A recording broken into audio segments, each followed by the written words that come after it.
Bilirsiniz, sevgi yaxud da ki, ailə nədir?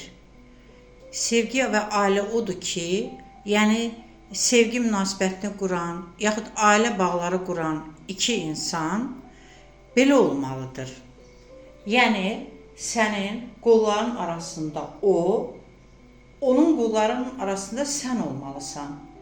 Digər ata, ana, bacı, qardaş, hətta uşaqlar da kənarlarda olmalıdır. Və əgər bu, sən onun qolları, o sənin qolların arasında deyilsə, burada emosional bağ alınmır.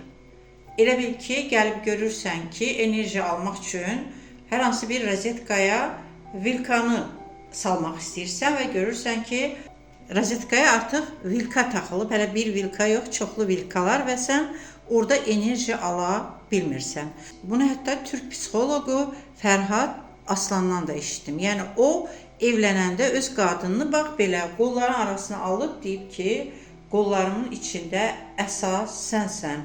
Bunu unutma.